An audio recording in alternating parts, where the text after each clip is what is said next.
And welcome back. Got everybody on today as well. Shout out to you guys for making it back. It has probably been a long week since you have seen us last, but want to make certain that we're tapping in with you guys that way. Am I coming in clear? We hear you Yep. clear. Okay, cool. Just wanted to make certain we're talking back in with you guys. I know that it's been a lot that has happened in the last week.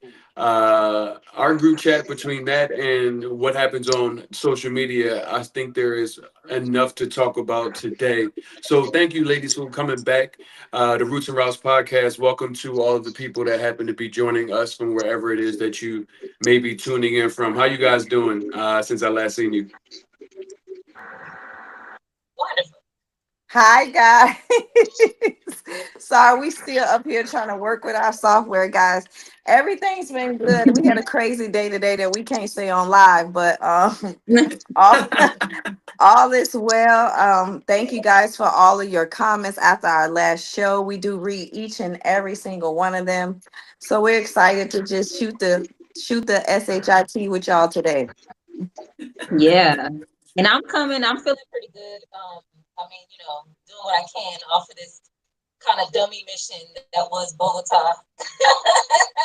Because we could definitely I start was part right of the there. crowd. I was part of the crowd who, the Kendrick Lamar concert got canceled on us. Um, so I tried to just make the best out of the trip. I did go to Negro Fest though, which was fun. Got to see some old friends who actually live there. And yeah, I made the best out of it, I guess. I'll be back, Listen. I guess. So Possibly. if y'all don't know, Kendrick Lamar had a concert, was scheduled for a concert. Let me put it in the correct terms. He was scheduled for a concert in Bogota, Colombia. So a number of people, including Miss Michelee, ventured out to Bogota, put their non-normal Medellin clothes on. I saw everybody had hats and coats and hoodies, and I was like, okay, y'all gonna. Oh, I see you. My fault. And literally, y'all got out there and tell me about that because it got canceled, and I know people were probably really upset about that. Oh, for sure. Listen, how it happened, it was so janky. Now, this is not on him because he was there. He was in town, you know what I mean? Like we saw him, he was in town the day before and everything. So they were like, he was ready to go. He was ready to perform, but it was something like I had a friend who was already inside the venue. Because you know how they have you like lined up at different gates. So I was in one, in the VIP line, and it was a bunch of us. It was like the line wasn't moving, so it was suspicious. Like me and a friend were waiting in line, and we're like, this line is not moving. It was like a line that led to another line. It was just like we're just here, and the show's about to start. They're opening acts or whatever, so they had the schedule already of like when they were going to perform. So the first act was supposed to come on at 7. We still in line at 7:30. Then it gets to 8, and we like, what's going on? Damn. And my friend who was inside was saying that people who were working there were telling her that it was audio issues. But whatever it was, there's been a statement or two that's come out from I guess the like Ticketmaster and whoever they partner with like locally there to throw the concert or whatever. They were saying it was some type of regulation permit stuff or something like that. Which is why they couldn't do it. But I'm like, they were not communicating with us, and we were in line for hours, and it was just like, what's going on? So I was never expecting that it wasn't going to happen. I'm like, what do you mean? Like, we're here. So many people I traveled there. I had a lot of my friends who are, that I know from here, from Medellin, and they were out there too. So people travel by bus, by plane, hotels. They were like, they'll refund us the money for the ticket, but I'm like, people pay for travel for everything Hours. else. So I seen you was yeah, out there and with some Akeem people though. were lined up the night before. It was crazy. So I was, yeah, it was that was janky. I don't like how they did that, but apparently they had an issue. It was that venue apparently. I ain't gonna joke on you on live, but we did some tweaking and joking in them chats, okay? Because I'm a Drake fan, and I You ain't right. You ain't right. We gotta The put you Hootie on. Who's the Hootie Who's had something to do with it. I'm for You gotta Drake certain. blank wins that out. again. Right. The That Tootsie was Roll a game. WSU. Girl, You know what? I Go even ahead. heard them say that Tisha, I'm they. gonna send you I, another invite on okay, what you call it, but I send it to you. okay. I even heard them say that they didn't even know the concert was coming. I'm like, come on, y'all, 30 minutes before the show. That didn't even make sense. Did y'all get y'all money back yet, Shell? I have not checked, but I don't think no. I don't know. I think I would have gotten an alert, an Just email or vibes. something. So Sound like a I'm scam to even thinking me. about that. Sound like a But they said scam and that a we'll get it. scam. They said that we'll Drake get is it back not the same endorsing way you to that we pay to paid. say this. Girl, I've been on the phone. Me and Drake been fucking scaggling about this thing. You hear me? oh my Not you god. and not you and Aubrey. I'm Yes, mad honey. because International scheming. Yes, This that is was so bold because I mean I'm thinking like first of all like somebody like Kendrick coming there. Anyway, I don't even care about everybody else. I'm talking about my love for him. Like I haven't seen him since the damn tour in Amsterdam, and I was already and considering you for see this him tour again. that I'll have to travel somewhere else. Remember, RJ, we were talking about doing it in Mexico City. And Oh, don't do it no more, girl. I heard he did that in Mexico City too. You ain't see them comments? that It so sound like a scammity scam, honey. they no, Yo, I saw the concert there. People they had the concert there.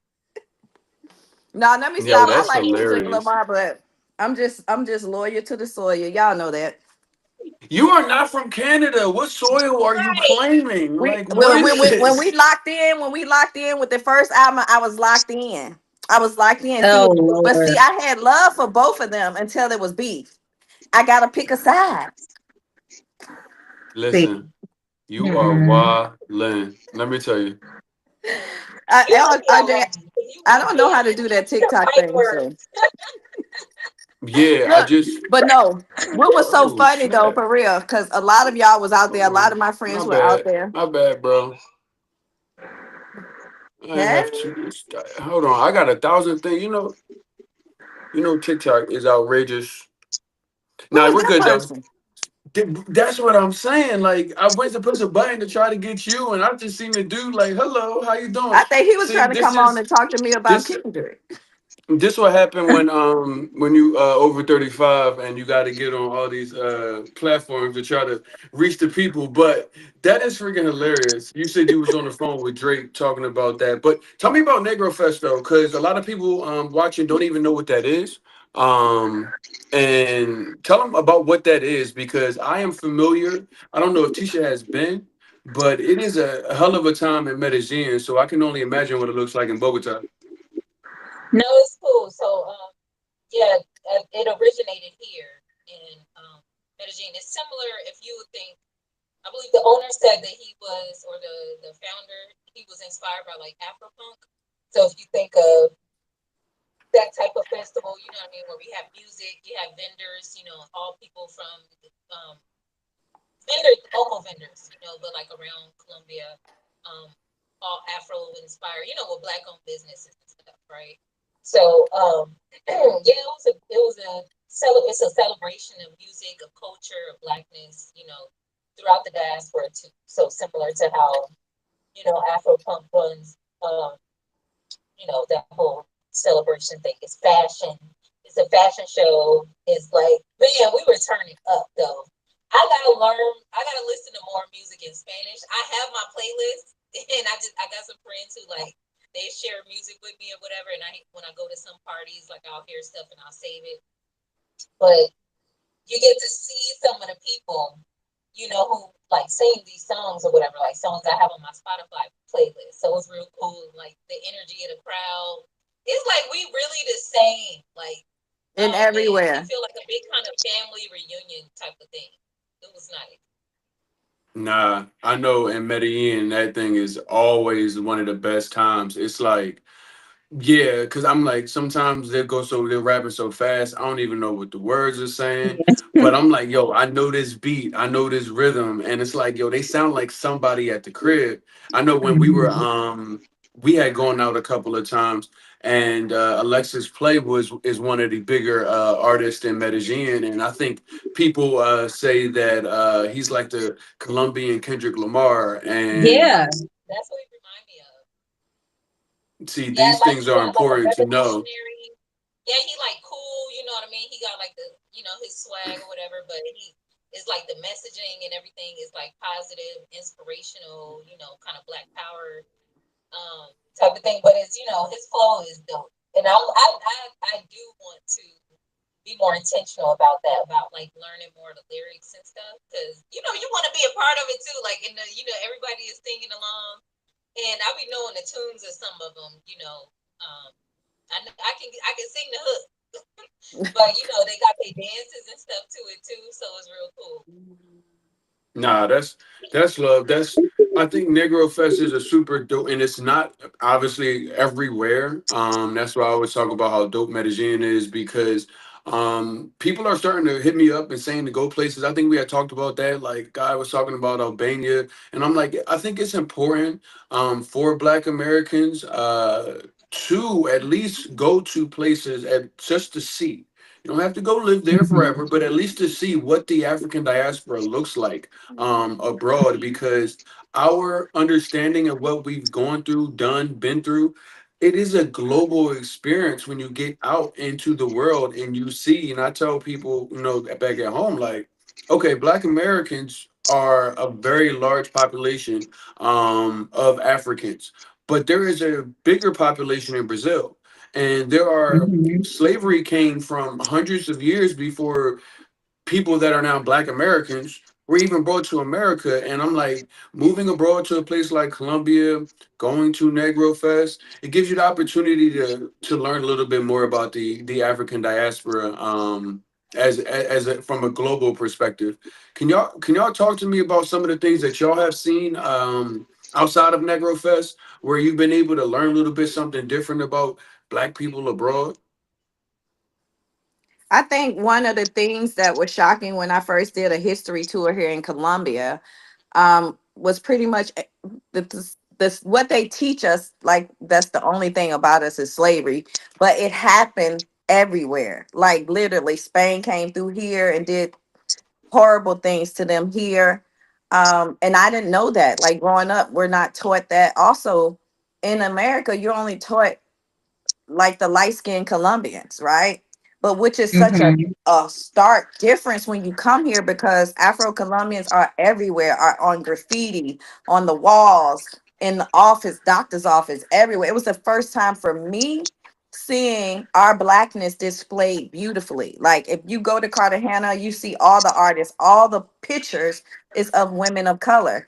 You see, a lot of people think that picture in my house was here. It was already here. Like the African Yeah. artifacts on my wall was already here. I have an actual black Jesus in my house. It was already here. And so that was shocking for me just to be riding down the street and it's like a black art African American person like on the walls of the streets with bandanas on and scarves on.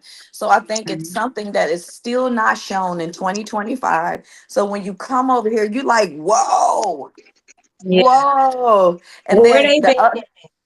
yeah, and the other thing that was funny is they don't know the head nod, right? So you be like, like dapping them up, right? And you think they know it. So the head nod is not universal. So that was one of the Yeah. things that was funny, but it's definitely Yeah. not universal. But it was so refreshing. I think that was a good landing point for me too, because my blackness was seen beautiful here. It wasn't, and I'll be honest, I used to ask that first year, I used to ask when people would ask me to go places, I used to be like, can black people come here? Can black people come here just out of safety, right? Because I didn't go everywhere in the US just out of safety. And then they would look Yeah. at me Get like, sundown towns and stuff like that, right? Like, so it is. Yeah, you got to know where you able to go. yeah, so it was like, why are you asking me that? And I'm like, hey guys, we gotta ask that in America. Like we can't go everywhere. I need to know where Yeah. I'm going, how the energy is gonna be. But it's so refreshing to be here and see. And again, I also understand too, because I have Afro-Colombian friends who say they have a different experience. Like they still feel the experience of racism.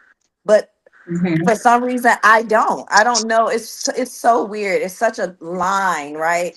And it's like Yeah. it's hard for it to talk about sometimes because you don't want to dismiss how they feel, but you Yeah. also want to tell the truth about how you feel. I don't know. What do you think, Michelle?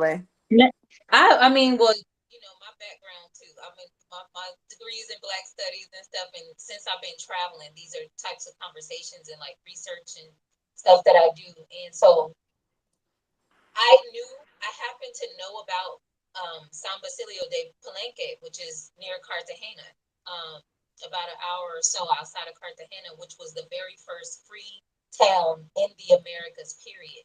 Like, as in, enslaved Africans escaping and going and establishing a town of their own, right? Like, this is the first time that this was established in the Americas, like South America, North America.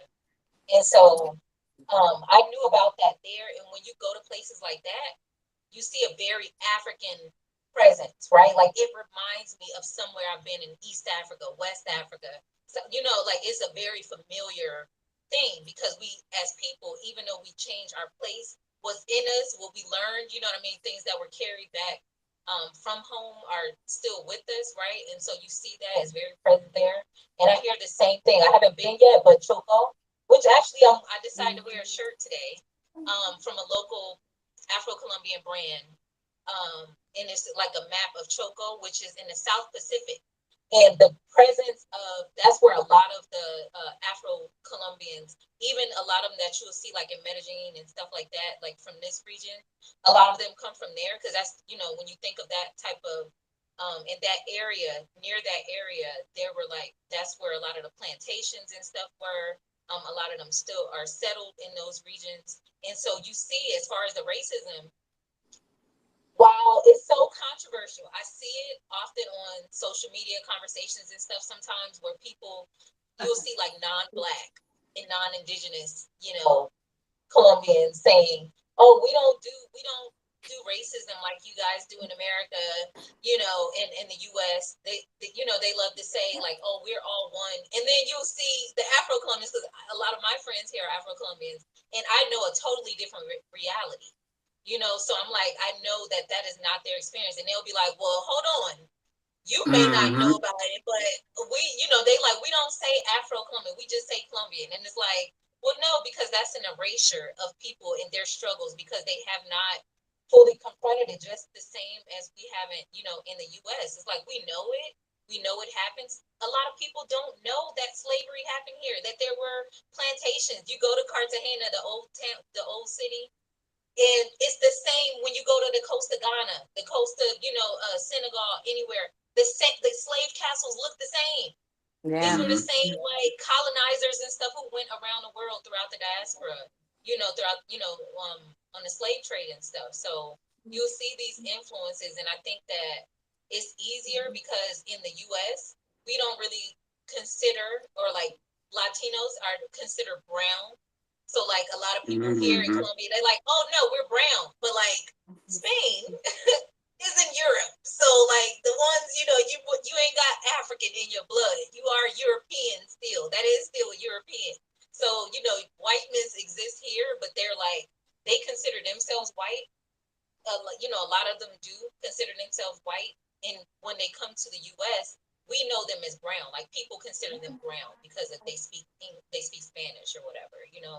But yeah, so it's like it's complex, but it definitely exists here. The racism and people have been making strides. They have the first Afro Colombian vice president who's Hmm. currently sitting. So Did yeah, y'all see her they're this week making in strides. Africa making those connections? Yeah, I posted about that. Yep. I think yeah, it's a everybody's big. recognizing Africa is going to be a chokehold on the economy going forward because there's so many people there. Um, Hmm. I don't know. I'm just hoping that y'all already know I'm gonna stay positive. Everything gonna happen for our greater good. That's it. Yes, it has to. It has to. Yes. People are going to Oh, become more. And everything. So yeah. And I think as more people are getting abroad, and because that's a question that comes up a lot is racism and what does it absolutely look like? What did you do, Tisha? I Everything jumped out okay? of the live. You jumped off of Instagram? Yeah, cut them right on off. Cut them right on off. Okay, I'm Cold coming right world. back. But what I was saying was, that's the question that comes up: racism. What does it look like abroad, and different things of that nature? Tisha saying she is not seeing it. Just for context, Tisha is in Santa Marta, Colombia. What I will tell you is that it is on the water.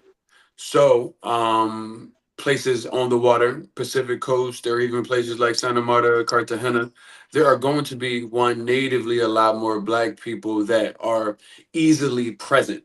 Never mind when going to like Medellin, there's plenty of black people, but depending on where you go, you may not run into them, or you may run into them doing specific things, not knowing that there's an entire subsection of the community that, I mean, it's gonna be of a neighborhood or the city that has an entire black population. One of the biggest things that Americans, when considering looking to move abroad, and what does racism look like, as Michelee and I, we've been in the same rooms, we've heard, like, racism definitely exists here. Like, she sent me, Michelet sent me a video earlier, and people will say, no, racism doesn't exist, but comments when, you are the dark one in the family, or you have fuller lips, or features that would be attributed to African features, even though you may have pale skin, may be looked at as they be, and I feel like in Spanish culture, they like call you what you are. Like, if you're fat, they'll call you gordo. If you're skinny, they'll call you flaco. That's what I was If you're about to dark, say, Right. guys. yeah, They be like, they'll maybe call it's you that. that. But we all know context and tone. And I think the video that Michelet had shared with me was more so the context and tone, especially of what was being said. And I think that it may be a lot easier for us as Black Americans not to get localized racism, because it may happen initially. If you go in there and you would just have the most basic clothes on, and you don't say anything, and you look like you know where you're going, they may not recognize you as somebody that's not from there until you open your mouth, or you answer the Listen. phone, or your Spanish don't work that well, and then Uh-huh. it's a different, you may get a different view of what they may think of you versus, why was a security guard following me? Because that happened in Medellin. That didn't Yeah. happen in Cartagena though, because And it's Hmm. a it bunch of doesn't I black just happen people like heard that outside. in somebody Santa Marta. So I hate that that's Somebody, yeah, somebody just told me that what's the guy? I can't think. I don't know his real name, but on Insecure, the one oh yeah, he was at the like airport or something. hazel eyes. yeah, and he or green eyes, and he in Cart. They said the police roughed him up in Cartagena. They Oh thought yeah, that he that was was a doing while ago. yeah. But like some people, most of us. That's so you mentioned earlier, RJ. You said something about or no, Tisha, that was you. You were saying, like sometimes or most of the time we as black foreigners don't experience the racism here, right? Mhm. Because and I've experienced this even in Africa. So which is an interesting thing. So colonialism, This has been anti-blackness exists like globally because of especially, certain events that's happened throughout the history.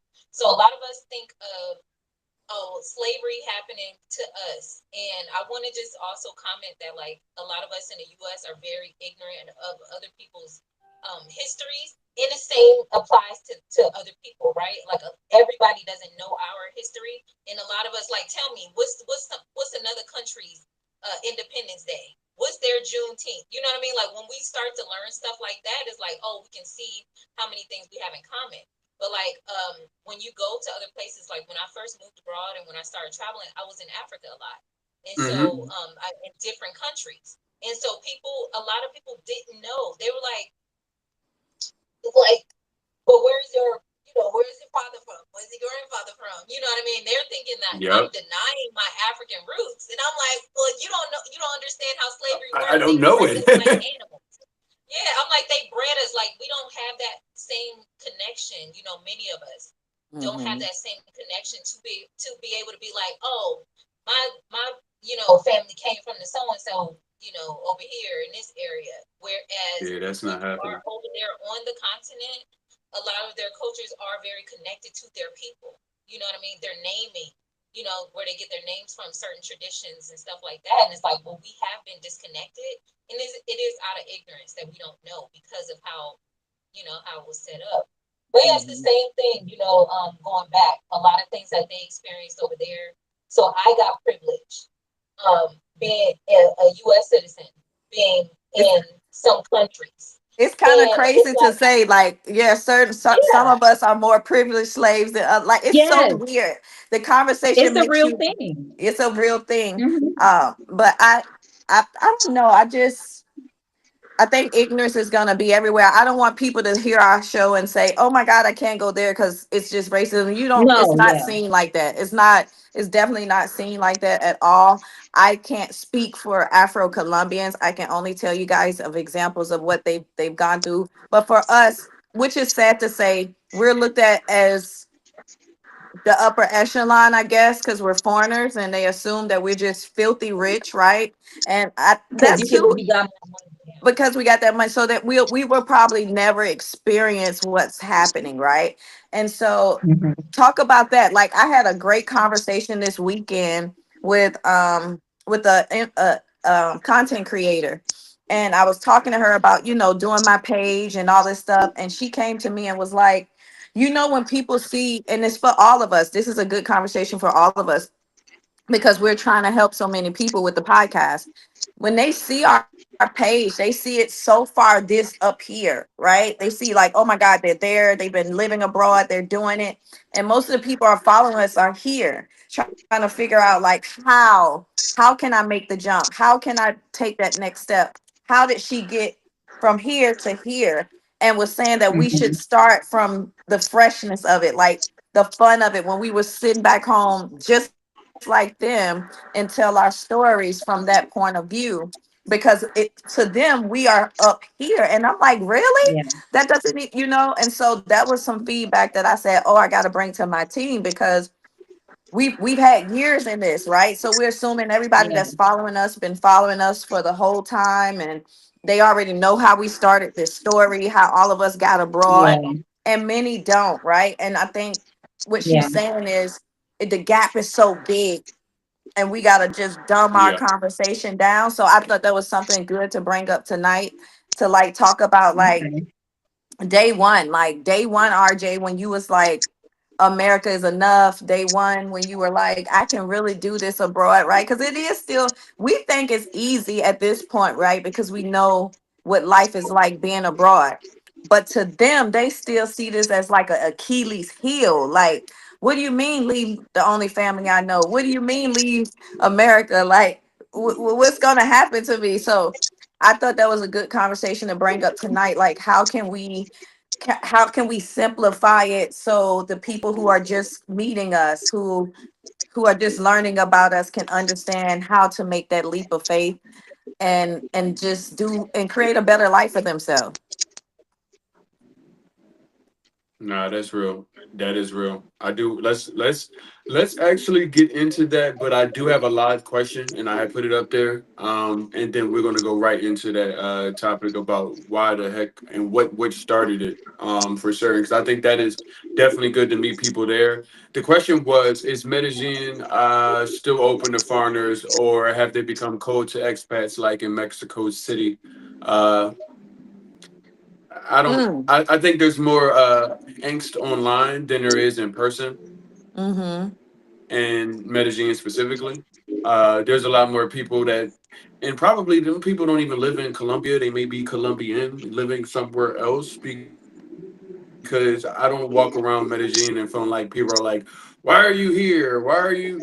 I don't get that, but there have been protests in certain pockets of the city, specifically regarding gentrification and pretty much people just coming and raising the race and throwing money around. Like the things that kill me in Medellin are the $1 million the 6 figure a month earner income meetings. It's like they're like all of the richest people allegedly are coming to Medellin for their hub, and I think that us, as far as us, are probably not in a position, not from a financial perspective, not saying that, but in a position to where we're going to be lumped in with the groups of what happened in Mexico City. Now, it is a big lump, but I don't think it's like isolated down to you, anybody individually, or us as Black Americans running around, at least in Medellin. That's the only place I can speak for with certainty.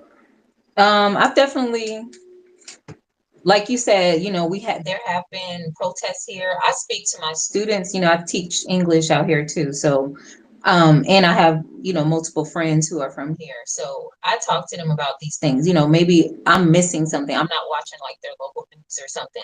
So I might be missing some stuff, right? But like on the streets, and talking to people, I check in like with my local friends, my neighbors and stuff all the time to see like how they feel, right? Like I want to be aware, you know what I mean? And even talking to them, like hopefully giving them a little hope as well. Now, I think there is an overall more positive outlook on, on them. You ask a lot of them and they're like, oh, well, foreigners bring more opportunities and, you know, um, just business and stuff like that. But like you said, when it comes to gentrification, this is a very real thing that we have to be considerate of. But this is also why RJ, like how you and I did the conversation, for example, with some of our Colombian friends, we had our expat chat and we talked about different issues like trying to bridge these gaps. And have these conversations so there is more understanding. And I think especially for, other people in the diaspora, including, like the Afro population here, and anywhere that we might go. I think it's especially helpful, especially with us with privilege, because we do realize that we don't know how it happens, like how it makes sense. Sometimes it's like, well, we still Black, but it's like, no, but you have privilege when your money is worth more, when your passport, we don't even realize because of when, like, especially those of us who really travel, in a lot of places you go and get a stamp, like collecting the stamps in your passport is the whole thing, right? And many people, you can't just up and move. Like, this is a privilege that we have. Well, it don't work out here. I'm gonna go hop over, I'm gonna go do a border run. I'm gonna go hop over to this other country and explore. And for people, they have to plan months in advance. You gotta have so much money saved up because even that, like travel is a privilege, you know what I mean? Having the resources to do so. They're not, I talked to some students last week and they were just like, it's not really possible for them to save like that. Like, their rent is not going to cost as much as ours in the US or anywhere, but still with the compared to the salaries that most of them are getting, like their minimum wage, we don't really understand how less, how impossible it is to like really live off of that. Some of us do, considering where we come from, where some of us come from back in the States. It ain't like we don't have poor and we don't have a ghetto and stuff like that. Like of course we do. So we can understand it, but it gotta come with understanding when we are in a position of privilege come into these places. I think it's two ways to Yeah, look at it. I it's think hard. uh, I think it's definitely two ways to look at it. I feel like a lot of times we're getting the blame for gentrification when we're coming here paying what's requested from the Colombians. So I think some of the stuff that's being thrown at expats needs to be a conversation amongst the Colombians, right? Because if I come to a place and I say, I would love to live here, I can't go to this person who owns this house and say, I'm not paying nothing but $700. Or it's like they want us to fight a fight that we can't fight. And the same thing happened in America. I think my conversation mostly goes to my team and the people that I know is like we were just like you guys. Y'all remember in America when we was getting paid $2 and $3 an hour? Yeah, Do exactly. y'all remember that? I think they assume that we have Yes. always lived in abundance and we have not. And I think teaching them how to get from that low income to get to the point where we have some of us have made it is more better than having this war against like it just doesn't make Well, sense to me.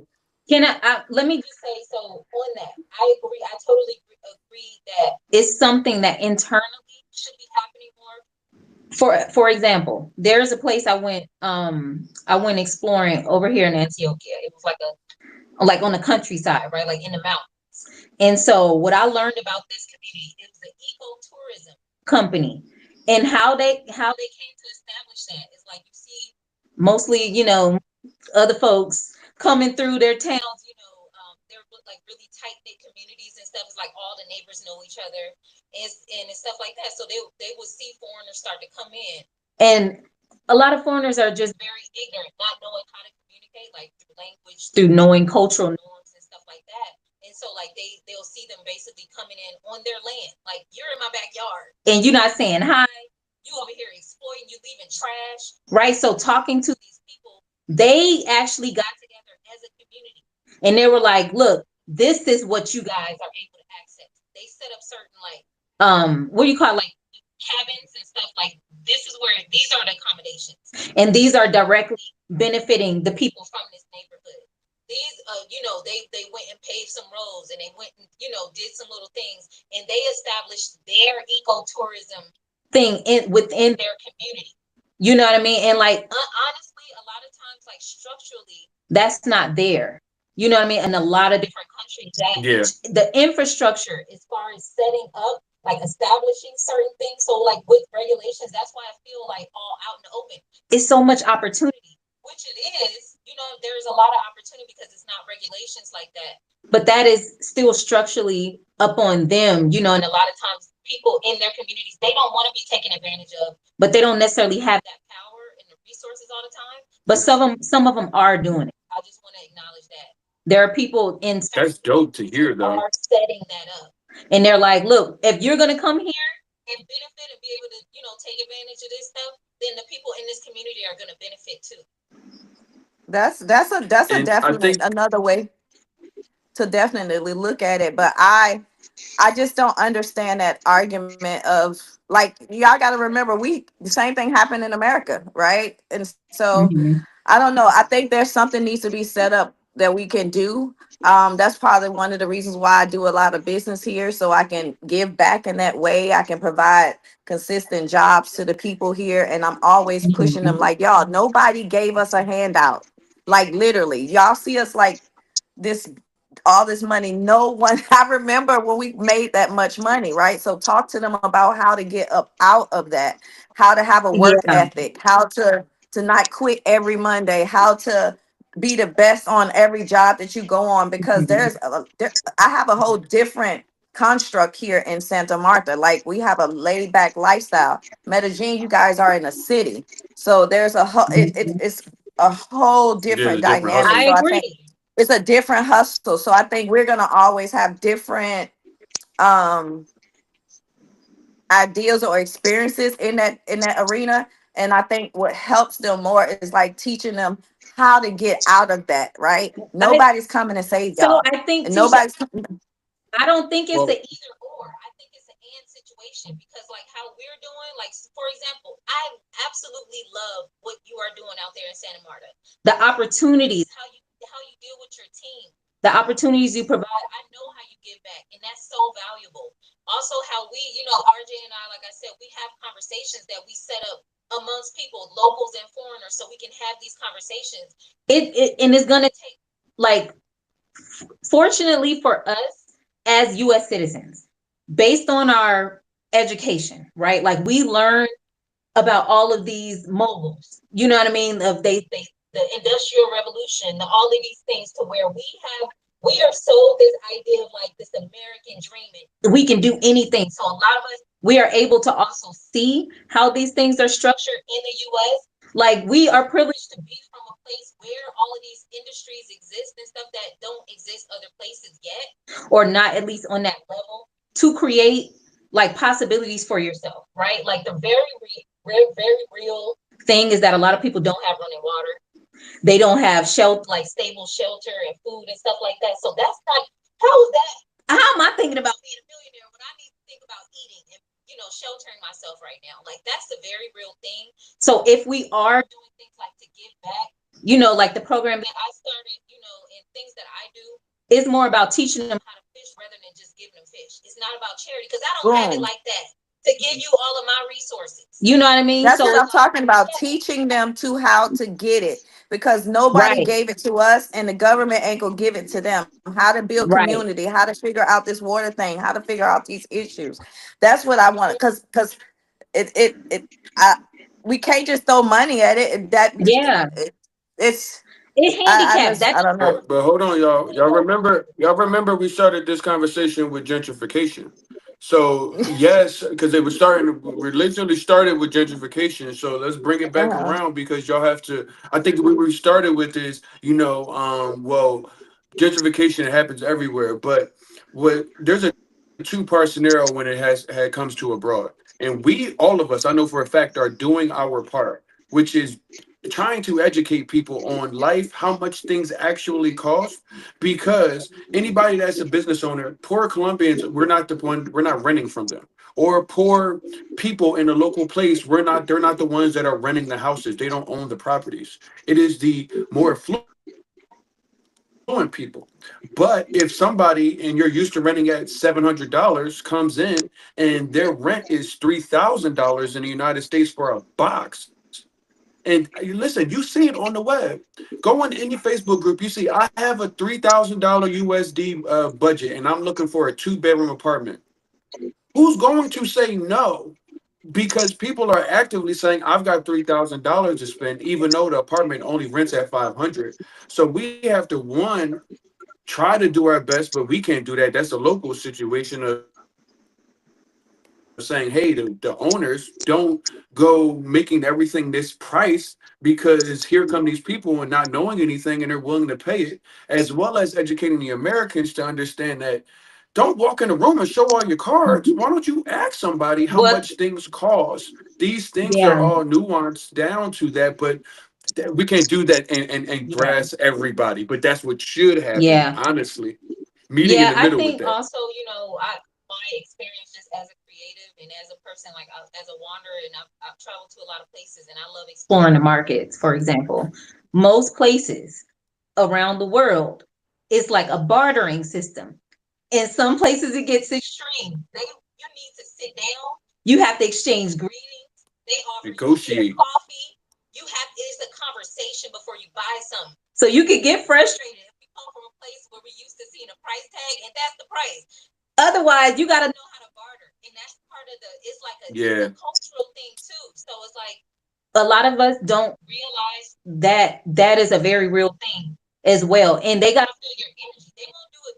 They won't rent to you if they feel your energy is bad. It ain't just about the money. we come from a place that is, It's just about the money a lot of times. you know what I mean? So it's like there are other Things involved that we just have to be more aware of. and again, I feel like But all of this stuff comes through conversations, comes through through understanding and not thinking that that when you go to another place that you're bringing your same rules and background to it. You got to adjust and know what's going on. I think it would be beneficial for us. I think about this often. It's like, especially as Black people, connecting with the Black people locally. And I don't, no matter where we are, because Black people everywhere are the most, you know we experience the poverty. Like if it's bad for them, for other people, it's really going to be bad for us. you know what I mean, wherever we are In the world, like that is the reality. I have not seen different. I don't care what continent I've been on. it's the same exact situation. So I think like what we were just Just talking about is like showing them how to fish. because again we come from in our Western world all the aspects are not positive like with The whole money thing. I don't think that we should should go taking advantage of people the way that we're taking advantage of back home. but we have some knowledge on how to set stuff up structurally for them to be sustainable so they're not continuously Taking advantage of. that's what I think needs to be happening like with that Conversation. Like Tisha does a oh my god if you see this woman woman working with her team, like just how she set set it up. The government, the local government need to hire her. Honestly, they need to hire her. Like this is how you set up employees. Like this is how you get them dedicated. Like her team are is loyal to her. she sets up all these opportunities. Like it's amazing, and we having that background, having that knowledge, and then having the freedom To where we can go out out in the world that frees us up to be able to be to have this type of impact. so yeah It needs to happen. It did, yeah, because I don't know how to. I'm not in those chats to like educate them on pricing every day. The only benefit I know how to do, I Mm. know everybody who has ever worked with me would never be the same, and they gonna stand up. Period. And so that's the only thing I know how to do is like put that fire under them because I'm not in those chats trying to tell. I don't know what it is. And then I look at it too on the other side. Like these Colombians been waiting years to make profit. So I see it both ways. It's so weird. But what we can do in more of the impoverished areas, yes, I would love to try to do more. But I also think throwing money at it ain't gonna work. We gotta teach Mhm. them how to No. get up out that Yeah. out of that situation because Yeah. I think we had to learn. empowering, I think helping to empower those who are able, because there are some hard workers here, right? We're not saying that like at all, like there are no people with ambition or aspirations or stuff. There, I know so many creative and ambitious people, and they do well with what they have, right? They're trying. And I think first of all, a couple thoughts. I think that a new wave of us with certain knowledge and resources that we should help pour into people who we see are proving it. There are so many people that I know. Like I said, I've been out here. You know, me being a creative, I'm making stuff and I'll go set up a in a marketplace because I love being that's my thing. You know what I mean? I love being in the market. I love selling my things in person and also being in that type of environment. And so the people that I am selling amongst, listen, they stuff is together, but sometimes they don't have the resources to grow. They don't have the opportunities and the know-how, you know what I mean, like on how to grow the way that we just know from being from where we're from. You know what I mean? It's like some of these things are more available to us, and seen as also more possible. Because I talked to some students and they were like, they're just not kind of encouraged to be entrepreneurs here. Like that's honestly, I've heard it from multiple people, so I know it's something that's true. They're like in school, how like that's why I brought up like we are taught about the steel industry, and we see all of these people that have monopolies, and they're multi-billionaires, their family are still billionaires and stuff like that. Now I don't believe in like that type of greed, you know what I mean? But it's still something in it where we can see how possible it is, and with certain resources that we have. But yeah, I think empowering the locals to do that work, to further do that work in that community. I don't think that we should, because I think it's handicapping to just be giving out. We can't just be throwing out cash and stuff like that. I think it's better to empower those who want to pour into their own communities here, because they'll be more in touch with them anyway. Hmm. I think that's what Somebody said you should write a the book on team management. I told you this, Tisha. I said you need to do a course, honestly. Listen, a whole boot camp, because you do it so masterfully. I'm like always impressed. It's 20 some years, y'all, of operations management. But I don't know. Hakeem, what you thinking? You haven't had a chance to. RJ. Oh yes. He Hakeem like, must be talking about me. right. I'm like, where he at? Um, that is the Yeah. seat at the table. I was having this conversation at the other day, and I was talking about people asking about a seat at the table. And one day, I've been in rooms with a bunch of Colombian people, and they said, maybe in the next generation we'll get a seat at the table. And I just wanted to scream it, like, never mind that table. What I tell people is the diaspora is the table is what we are talking about. It is bringing the resources across the diaspora. Maybe Americans were taught to help be able to build businesses and things of that nature. Colombians were taught other resources that can help Americans and vice versa. And across the diaspora, how can we consider putting these opportunities together where we can learn? We can make more fishers of men instead of just here go something to eat for today and give other people opportunities. And I think that is important when you consider because accumulation isn't I don't think, and I realize that now. I think it's really big on Americans' heart, but I think people are just looking for stability. They may want to be able to grow and different things, but a lot of people are just being able to look from how can I be stable with these things that I'm doing, consistently working, having time for my family, having that life that I'm actually looking for. And that's a thing that is across American tables, that's across Colombian tables, and finding us in the middle of how do we go as Americans from running 1,000 miles an hour, and then how, because in Colombia things are laid back, especially in the beach towns, but you know mm-hmm. how time goes in Colombia as well. Yeah. So it's like finding that ground where we can have commonalities with each other and share. That is where the opportunity for us to learn. That's just not even just black people, but just global people in general, that certain pockets got like really, really good skills, but they're really deficient in other places.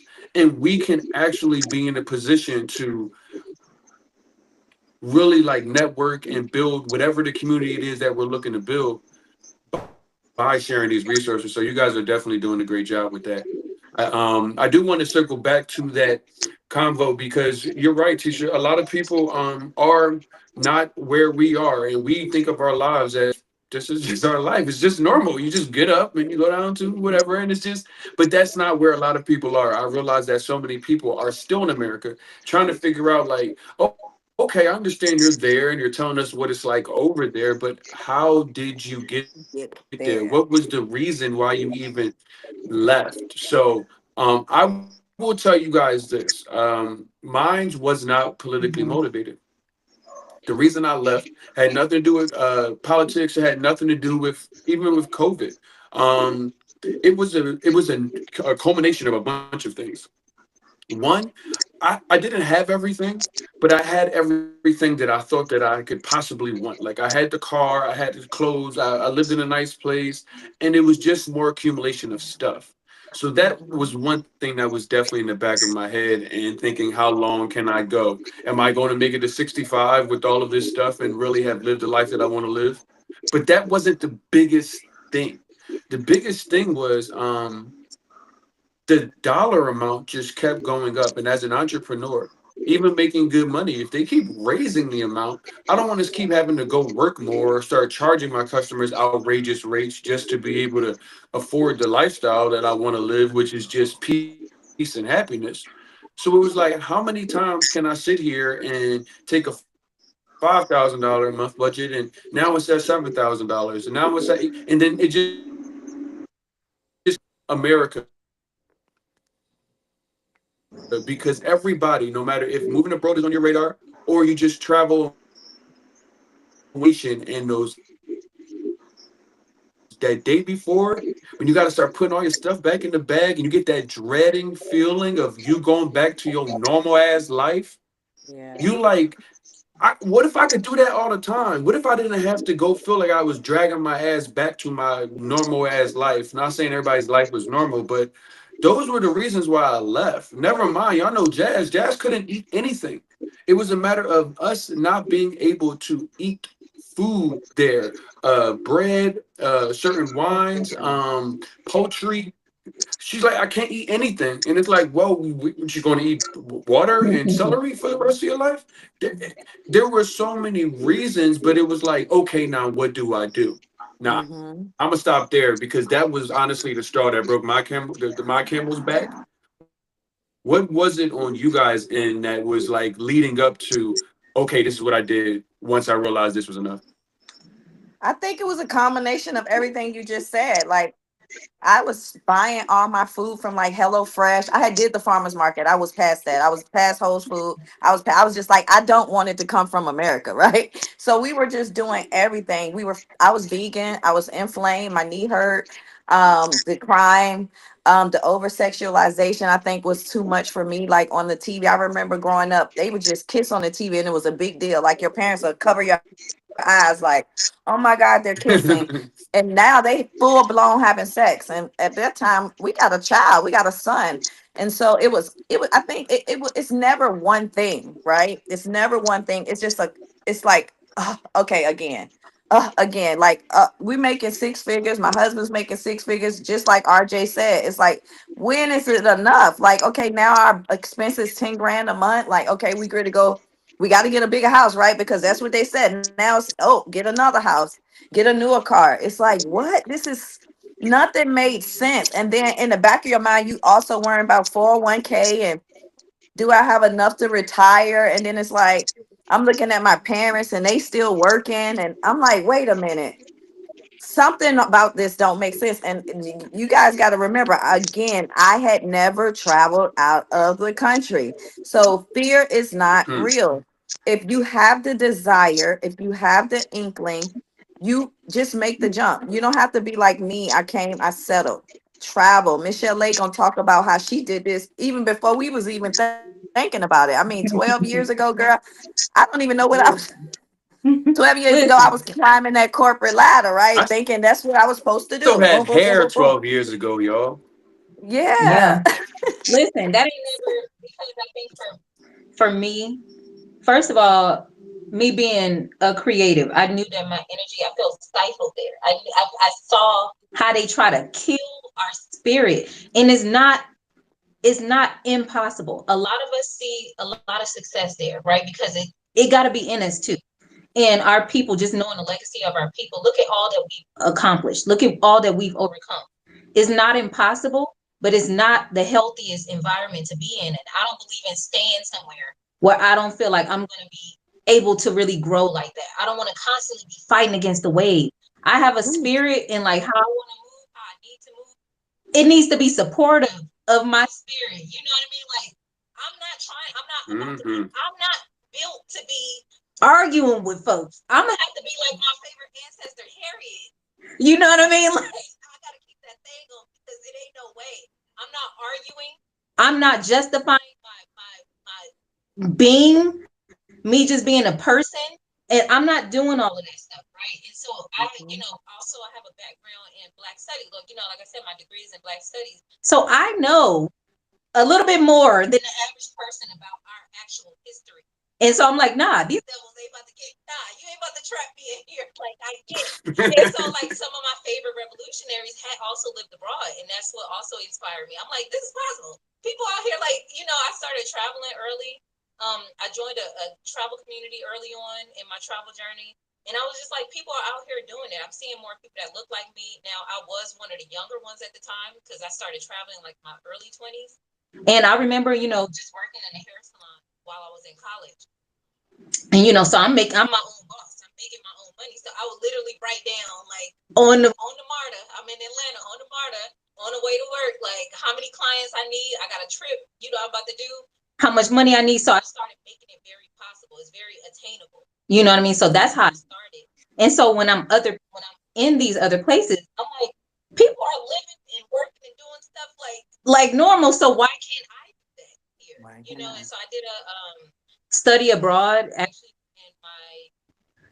in my junior or senior year in college. And yeah, and I went to Tanzania. And so I'm like, I had always wanted to be in Africa. That's where I wanted to start. And I just saw, like, I was picking up the language quick. I'm like knowing how to go to the store and get what I need. I know how to get home. Like, so I'm like, this is very possible. And I think that was the barrier, that me already being courageous, but then taking the steps, like seeing how it was possible to just do it, which started at home. I went to school in Atlanta. I didn't have family in Atlanta. I'm from LA.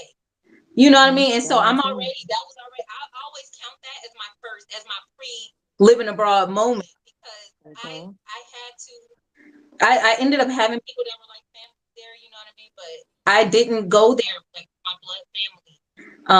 And so it's like I had already had that experience of like kind of being out in the world on my own like that. And I was like, I can do this, and Yeah. like, why not? I love experiencing different cultures and connecting with people. And like, it's done so much for me, just as an individual. But I'm like, I see the impact that I can also have on people, just building these relationships and going places. Because there's people that, like, I realize even people with less money, you get to other places. Like I said, some people might not have running water and electricity and stuff like that.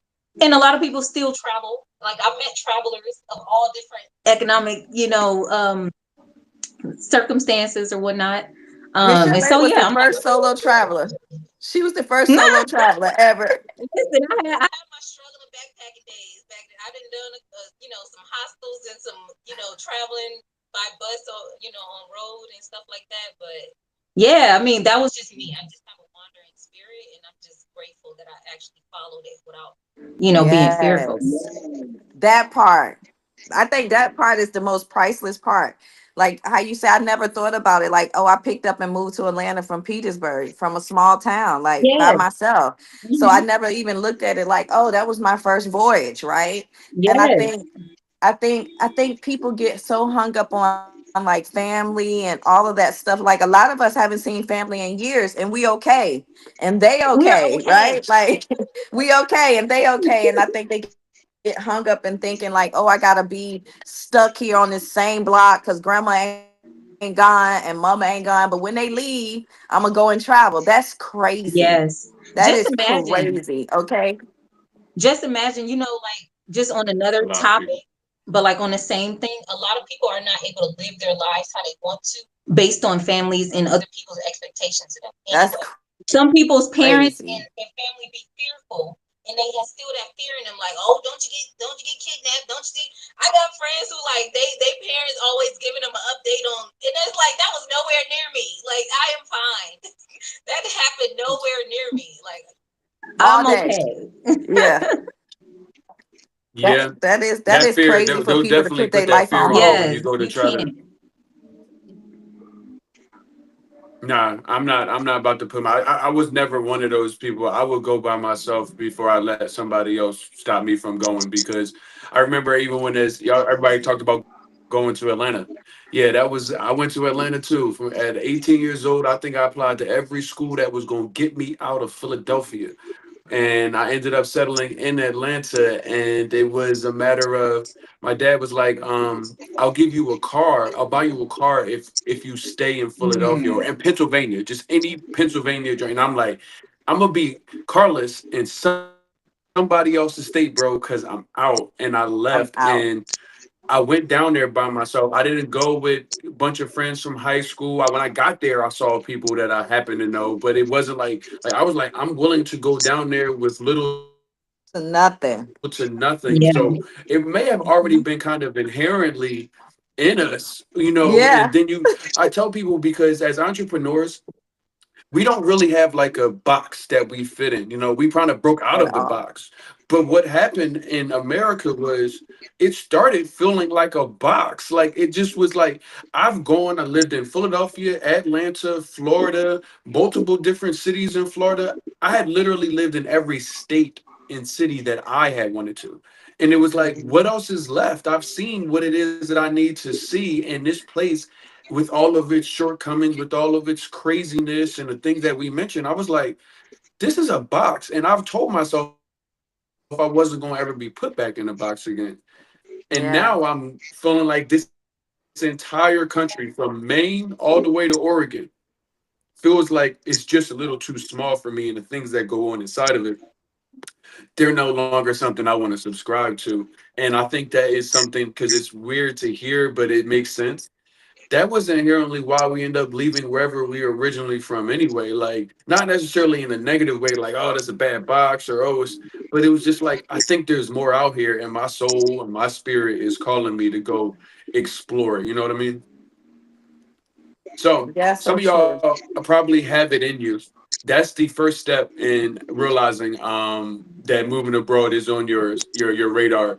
Think about what it is that we just went through, as far as just talking about it and thinking of some of the things that we did in our younger days, which led you to the time that you're sitting right here, watching this conversation and thinking about, okay, well, those reasons sound like exactly my reasons, and you know what? I did kind of go out on my own or leave the family or the nest home or do things differently than most people expected me to. Maybe this is my next journey or my next task. And I know one of the biggest things when I said, okay, I'm out. I was like, but where? Like, where do I go? I mean, it's the entire world. I felt like Prince Akeem and Semi. Where should we go, Semi? And he just throw a dart at the globe and you just land on something and Yeah. they happen to land on Queens. Like literally, I started thinking about where it was going to be realistic. And the from what I was doing at the time, the Western Hemisphere just was like, nah. The time zone was already going to be a thing for me, and I know a lot of people are putting that consideration. And Thailand wasn't as much in my face back then as I feel like it is now. And people are starting to see where this goes, and people are starting to see that this is not going to be a process that is going to take place when considering, all right, let me start getting my stuff together, rolling out of here. But once I do all of that, where am I actually going to go? Because that's really literally the first process before packing anything. Yes. Please do your research, guys. Mhm. Let's What talk did you about do, that. The Tisha? top five How'd you land in destinations that Colombia? everybody's going to. Colombia is number two. So why'd you end up in Santa Marta? How How did you and get why? Colombia on your list and you never went anywhere? Right? I'm just crazy like that. No, I just started on YouTube, y'all. I was like, where is the expats traveling? I didn't know an expat personally. I just said, where's the safest places for expats? And there was a couple of them. I kept searching that over and over again. What's consistent? What keeps coming up on the list? And I just went to start seeing them. I went to Turkey first, and I would live there any day of the week. Like forever, but it's just so far. Mexico was never a vibe for me. It just reminded me of America. I didn't want to go when I left America. I didn't want to see any fast food. I didn't want to see no Walmarts. I didn't want to see nothing that resembled America. I wanted to get as far away from that food supply. And then when I got to Colombia, I think it chose me. I think every country you'll end up in will choose you somehow because Mhm. again we were just on a journey of like, okay, we're going to visit all these places on this list, and when we got here, it just stopped here. And Yeah. people ask me that It all the just time, stopped. like, it just stopped. They ask me that all the time, like, are you going to just remain here? I think Colombia will forever be home base for me. Um, but my goal is to have visas and citizenship in many places. I want property in many places. I have land in other places that I haven't even told people about, and it'll eventually come out. But my goal is to be everywhere. Like the globe is ours, y'all. Like the world is Yes, yours. Like it go is. voyage, go out and experience things. I think we forgot about that because we were so looking for a home base so long, and being around our family. It's some kind of innate and trauma in us, right? There's some type of trauma in us that makes us feel like we have to Hmm. be amongst the people we were born with. It's weird. But I Right. think the moment you break that construct, your life is going to expand in so many ways, and you'll be able to service your family even more than you would staying there. Like Yes. if I can just put that in words, like I haven't seen my mom in 4 years, but the things I'm still able to do and things she's able to see through my eyes, she's never gonna forget that. The things Hmm. my nephews and stuff are able to see through my eyes, they're never gonna forget that. And so I believe we come back to this life to do it over and over again, and it's gonna be a different experience for them the next time. But please don't let that be the reason why you're stuck and staying. You're not supposed to just sit there and watch your parents pass away and not live your life. They've Right. lived their life. They've done so Right. many things that they don't even tell us about. My mama got so many secrets, so so so Listen, go go out and create your own secrets, right? And it's not to say forget about your family, but it's just really like this is your life and you're gonna Yes. regret it waiting. And that was one of the things I was so happy when I left. I was like, oh my God, you could have sat there and just waited till your mama passed away, waited till you was 65 to retire. Like, what was that gonna be like? Now you got a bad hit. How you gonna explore? I got so many people who have told me that like once they retired and get their pension and whatever, you gonna be broken. You gonna be hurting. You ain't gonna be your able to go hip gonna hiking hurt, and your go back gonna hurt. paragliding, none of this stuff. You gonna be asleep by 5 p.m. Like, do not wait. Like I, Do I not totally wait. that's the cap. That's Yeah. cap. And That's And I cap. do anybody think that telling you it's to wait, anybody that's telling you to wait, I'm gonna go on a limb and say that ain't good. I right. don't know. Anybody yeah. telling I you Nah, say you to ain't even on a limb, sis. I say that it is Like you said, See we all of it. have we should explore the world. You know what I mean? We are. I do see us as like we're torchbearers in a way. You know what I mean? Of like especially in this day and age with the resources that we have, like many of us from the beginning of time have been exploring this earth. We see evidence yes. of us everywhere, right? So this is not new. However, in this time that we are in right now, with the resources and the knowledge that we have, and the impact that we are able to have, like on our own communities, on our own families, like you said, Tisha, like we are sometimes the first of our families who are. Now, I do know people like from maybe that I kind of grew up with, like maybe they were like first generation American, like from the Caribbean or something like that, who have experienced from the Caribbean. Actually, I know a lot of like people from like West Africa, like Nigeria and Ghana, who grew up in the States, and they're like they had to go back to their family village every summer. It's people who have had those types of experiences. But like for those of us like African Americans without that like connection to another land, I think we definitely should be. going out and exploring more, just what it does for you, just the peace, finding your tribe, finding new opportunities. Like this is a great opportunity. We are like pioneers in this, in a way, you know. Yes. Yes. That's a We bring huge. it back to old school. Mm-hmm. Yeah, because our family really did move When I around. say that, bring it back to old school, that we have been told, hey, black people is bad, and you when story starts, circulated all over this world. We are actually leaders that are now doing it into a place where you are essentially writing it down, making a video log of it because they have tried to erase a lot of it. They have tried to whitewash a lot of it. And now when you see so many black people like, I want to go see the world, it's because it's inherently in you to go and explore and to see these things. It's not inherently in you to be stuck in America because that's the history that they've given you is y'all been stuck in America since here. And before then, y'all were just in a couple of huts. So we got you out of there. Like that's what the story has been told about us. And we know Yes. better both from, And we knew better before living cool than what I diasporic scale. That I think we losing you, RJ. yeah, I can barely hear it sometimes, but yeah, I think that we also can't listen to the messaging that they tell us about other places, because the why so many people think highly of the US is because of the American propaganda system. It's effective, okay? People don't really, until recent years, and people are really seeing the inside scenes of what go on there.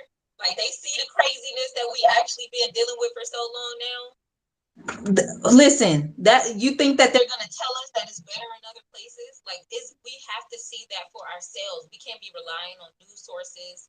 We can't be relying on, on them who want to keep us there, who want to keep us working and overworked, right? To where we don't have the leisure time to explore, to be free, to be creative. Like we're not. That's the situation that we have to break up and realize that we're in there. And so, like, once you allow yourself to explore outside of that box, listen, because I'm telling you, some of my best life experience, most of my best life experiences have been in all of these different countries, and somebody Yes. like it's somebody welcoming me into their home.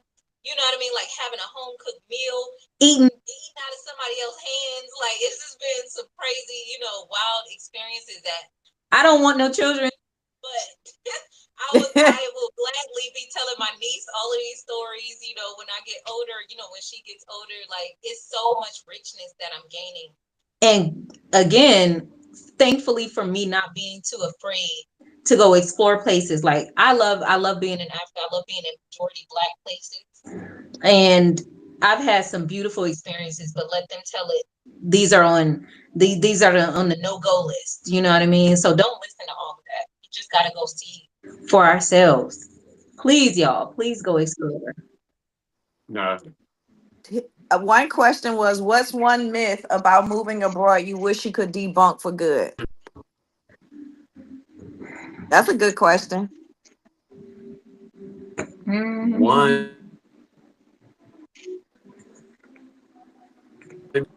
I think the invisible unsafety thing, I think that's one because I think we so conditioned to believe that America is safe and nobody ever look Ain't up the that crazy? crime into the statistics. Nobody ever actually look at that. I think that is one of the biggest myths ever. Like, I don't know. I don't know how to explain it, but safety. it's a lie. Like, is there crime happening in other countries? Absolutely, y'all. But it don't, you don't feel it. I don't know.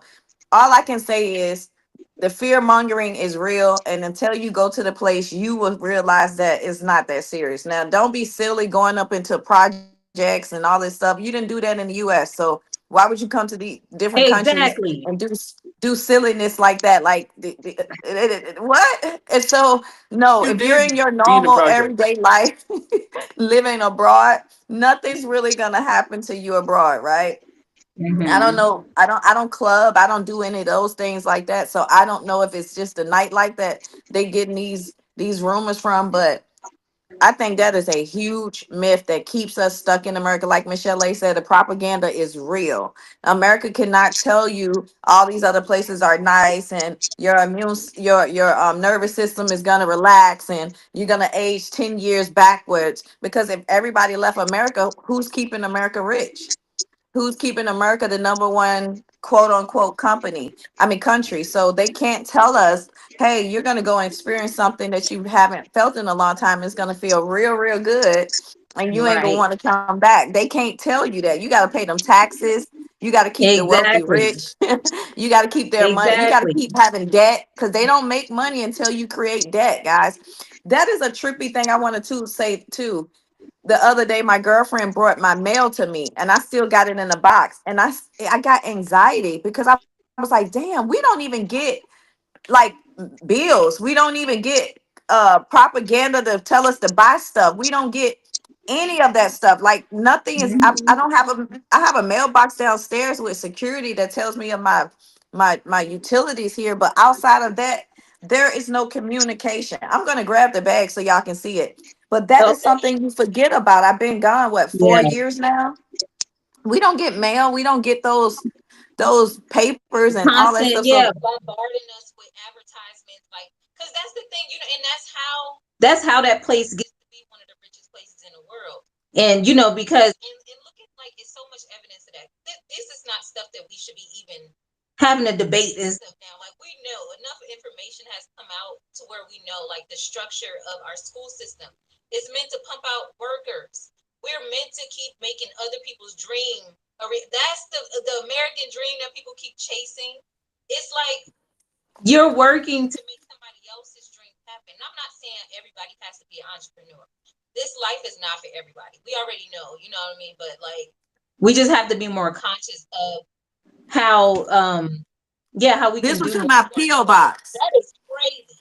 This was in my PO box, girl. I didn't even open it because I'm like, oh, this is gonna give me panic attacks of being in America. I haven't seen mail like this in years. That's crazy. Did I? I think I clicked on something, RJ. I didn't do it.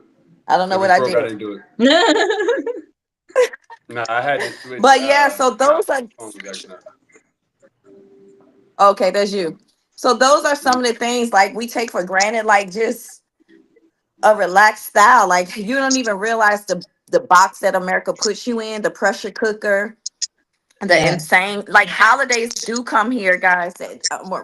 We're not negating that holidays come here, but it's still not that consistent push of buy, buy, buy. Holidays aren't yeah. by. Yeah, they're not by. They're like, let's go out and eat together and like I haven't Celebrate. like Yes. let's like take the whole month off and like we just gonna like chill out and hang out with each other. So yeah, nah. Everything You is ain't by. gotta They go broke. commoditize Like everything. Buying Christmas presents. Yeah. Yes. it's more And about communing with folks. Nah, that's it's and I real. told my nephew that I was like, he was like, "Oh, send me some money." I'm like, "Boy, $100 lasts you 2 weeks here.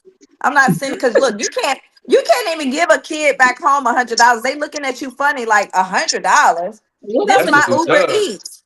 You get somebody $100 here, like the gratitude, like shit. Get somebody $10. The gratitude, the appreciation, like it's a whole different it's a mind fuck too. I'm not even gonna lie. When you first get here, you like, what the hell? Like this exists? Like I could have yeah. left long time ago. Like all the money I blew, like I went through a little depression my first year because I was like, I wasted the on this. fuck? Like we Yeah. stayed in America way too long. Way too long. How much money you could I have got had out. back in your pocket? Listen, I got I was 24 when I first went abroad.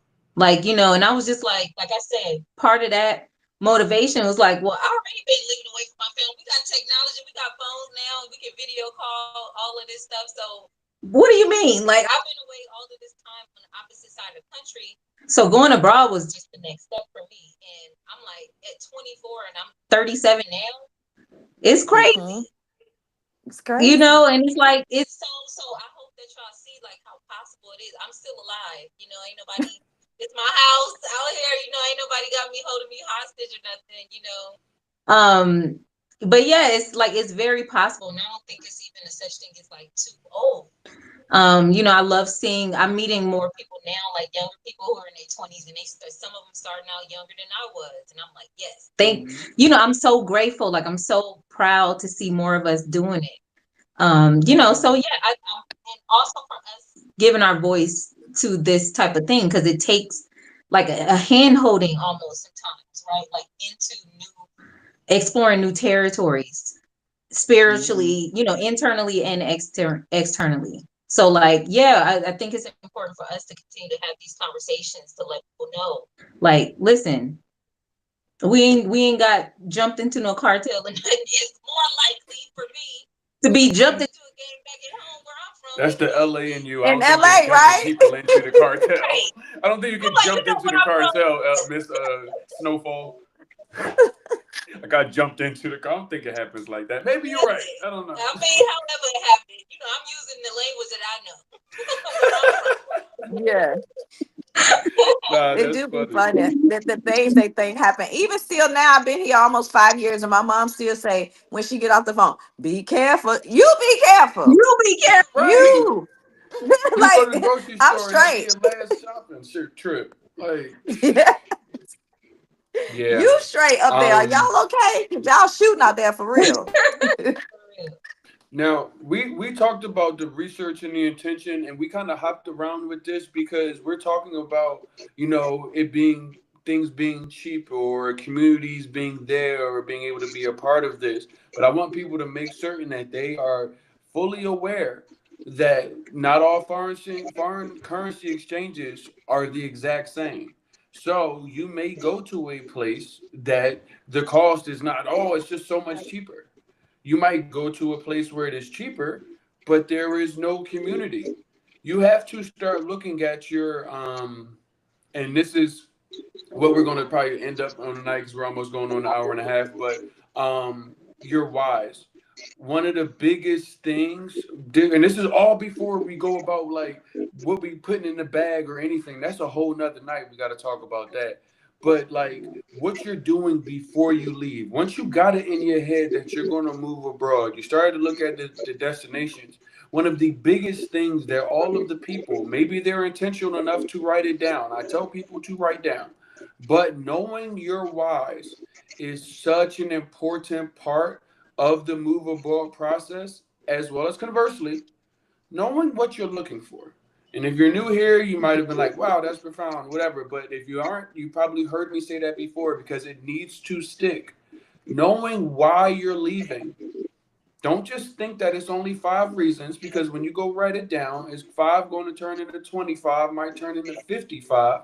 And then you say, okay, Mhm. I really can't leave because I really can't stay here because look, I got 55 things that are driving me out. And then when you're looking on to your what am I looking for, that is going to help your destination search. It's going to help you narrow that down. Not everywhere has what you are looking for. Never, Correct. nowhere is going to have everything. Everything. So be Right. Correct. realistic with yourself about that either. Because I tell people, like, you're not going to find Narnia. It doesn't exist. There are going to be challenges anywhere you go. But that Hmm. visualization of what I'm leaving and what I'm looking for, that's what I did. And then it Yeah. made it even more like, okay, now when I thought about it, now I need to actually start taking some actions because I really had to sit with myself, prioritize the things that were really important in my life versus what I've been doing for the last 30, that was 35 years, and start making a turn on, okay, what am I going to do? Let me ask y'all, what were some of your you were looking for? Did y'all have some direct, I'm looking for this and where I'm going? I just wanted a better food quality. Like I think that was my number one why. Easy. That was just it. It was just like we're dying here. We're paying to die. And I think people, if more people really heard that out loud of their mouth, they will be looking too. Because I'm gonna be honest, y'all, when I go home, and I ain't saying everybody, but a lot of y'all big as hell. And somebody need to be saying like, hey, let's put this food away, let's make another decision. Because when I left, it was like the daddy was big, but now Let's make it everybody happen. big. The The baby baby, big, the grandma big, the daddy big, the sister big, the uncle, everybody big. And so like, no, for real, we got to be honest, because Yeah, like this it's is not our even people. body shaming. Like this is It's you don't not. fit. You can't fight And back against, when you're sick and Nobody and they're not walking. fit. yeah, you're not fit, and We we got. gotta realize that's very important. It's not even about clowning or body shaming, it But really like this is a ain't. real thing. We can't, like, that's legacy too. We teach these habits and stuff to our children. children, and really Is lack of nutrition. It's lack of access to healthy food. Like, ain't it crazy how like Access. ain't it crazy to to how like expensive a salad would be versus a burger? like at a restaurant? Like, it don't make sense. It like it's on $20. purpose, y'all. It's on purpose. So we can't. And We gotta definitely get out of that. We can't. Don't be falling into these traps. You don't need no burger with a donut bun, okay? With a honey bun. You don't need all that. Like, With Leave it. bacon they are trying to and an keep you sick. egg. Okay, look at how. No, but honestly, look at the real stuff behind that. Look at how big pharma. Profits off of us being sick. This is industry. This is about us being weak and sick To you know what I mean? and poor and stuff like that. Like, to not be able to fight back.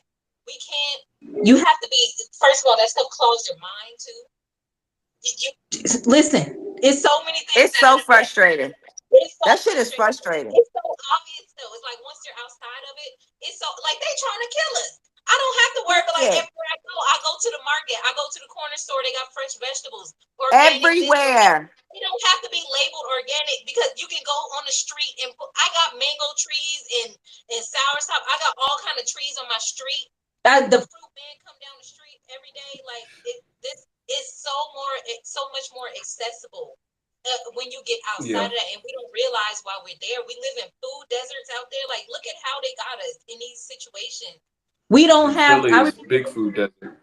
This is in the 2000s, Living in Atlanta, the neighbor, I was in the West End. right? And I I remember it was a like, well, we had Kroger and stuff like that, like a little further down, but like right by my house, we had a grocery store, like one of the last, kind of local black people, that I guess had this grocery store that was still standing. and Hmm. when I just think about it, remind me of like Piggly Wiggly. When I went down like further south, in deep Georgia, further south Georgia and Alabama and stuff, and Piggly Wiggly is a real thing. I always thought that was a joke, Piggly but Piggly Wiggly, they Wiggly had is a one at real East store. Point. If you was a real, And you it's was on like the other For side. real. But some of them, it's just like it's carcass. You just go in there and smell carcass. Like, you just smell meat, processed food, and it's like, where's the Yeah. freshness? It's so much different. Like, why are those things, the fresh things that are gonna keep us alive? and thriving. Why are they Those so less accessible for us? Why Why are they so out of, like, I hate going back home, and I go back to LA when I go home to visit with my my family. Look, it's so expensive. like why am I paying? For nothing. You know how much I can eat with this Budget, like and it's crazy like my daily budget there to eat fresh, because I'm not changing. I'm not. You're not gonna trick me into eating that mess. because I'm there. Like I know better. You know what I mean? I gotta treat my body better. so So I'm I'm gonna maintain my same like standard. I eat mostly plant based. but like I'm You're not not you're not tricking me to eating all of that stuff. But dang, I gotta go broke like to eat well. Yeah. it's crazy. It I doesn't make can't Smoothie sense. I gonna be think if we $13. I think if they push more for, like, if they really stood up, I think people are just living. They're not pushing against this machine that's yeah. happening, and they're just living and they're coming up with excuses. There was a viral video that went out and the lady was like, y'all don't get fat. It's been the hardest thing for me to get rid of this weight. I got all this extra Yeah. skin. And it was one so honest of a video. And it's like, you guys got to make a choice. Like, you're doing this and then you're doing it in front of your kids and it's like a big joke that these babies are this big. We're losing generations of people. Like this is a real thing. And then they're making a mockery out of you guys. Like I that's one thing I get so mad about. Health, wellness, spirituality. Don't play with me. Yeah. Do not play with me when I because I get passionate about it. And I'm like, you guys can't even make a choice about what's going in your mouth. Then like what happens if we really do gotta go to war or anything? We can't even For protect real. ourselves. That's what I'm We're so sick. We can't even protect ourselves. Okay, so then look what happens to the detox part of it. Like, okay, so if they do start going healthy, like y'all gonna be sick for a minute just coming off all the chemicals. It's just so much. And then like I posted the other day, I don't trust people who eat McDonald's. I've been saying that since I was in Atlanta. Like, if you are still eating fast food, if you are feeding your kids fast food, you're disgusting. That is laziness. That is disgusting. That you are the worst of the worst. I'm sorry, I'm not sugarcoating that shit because it don't make sense. It does out of right. You and convenience, really. Like Akeem, man. we got the internet now. We know this food is not healthy for us. It's not healthy, At and least I make think burgers at we home. have to Like, start what talking happened if we like got that, McDonald's at so for them home? to get it. What happened if we We got got Mc McDonald's at home. You better make a home burger. You, at least you know what's going into it. You know, because that is the thing, and that is people the was people have to go to work more, so nobody can go and say I got McDonald's at home because I ain't got the time to cook I it. don't the care. time to make, you know, some that conversation came up. Nope. Somebody Nope. talked about that, like the lack, the how they don't experience a lot of home cooked meals. meals. Now, culturally, you know, this depends. There are some families where this is a strong thing. People, some families Still have dinner together. Some families are still making a whole spread and stuff like that, right? This is not at all painting everybody with one stroke, with one brush stroke, but a lot of cities that we come from, especially in bigger cities, we already know that this is the culture. They want to keep us busy, keep us working, right? Not even at great pay, but even some people are like, they're not even noticing it because maybe their salaries have increased or they getting, you know, they're seeing checks, they seeing numbers on checks. or whatever. But What are at what cost? You know what I mean? Like you got to you have to Everything. invest into RJ, I'm not using. They can't use that as an excuse no more. Cause guess what they doing? Netflix and chilling at night. They on Instagram and they gonna TikTok keep during the day. you. So you they keep prep your you food. distracted. They keep you You on guys got to your realize you phone. only get one body. You get one body. You get, and that's, and then you have a child, and you mean to tell me you can't sacrifice for that being that you have to raise up? I don't. I'm not taking no more excuses from nobody. Everybody has to choose health. Period. There's no other. There's no more time. We have no more time for you to decide. Okay, you guys are a laughing stock Your health when you journey starts travel. today. Seriously, stop. No, for real. When you travel, you see it. It's not like that nowhere else but in America. Like that is crazy. That is crazy. So no, I'm not taking no excuses for nobody. Don't nobody come around me. If you thinking about moving to Santa Marta and you're not focused on health and wellness and being a better person, you're gonna have a hard time and you won't see me. You're gonna see me and passing by. Hey girl, how you doing? And I'm out of there. This is your public service announcement, Mind you, okay? this is the lady of the wing spot, so that means she really care about you being Sure healthy. She is. like, come get some wings, but walk Sure, your behind over here. Don't drive. Don't period. walk home and walk back. Walk the wings off. Oh, No, for like real. listen, Sure no, is. no, that is something I think that is in our community. That is, I mean, I'm not somebody that puts on weight, so it's not my hat by any means. But just being generally healthy.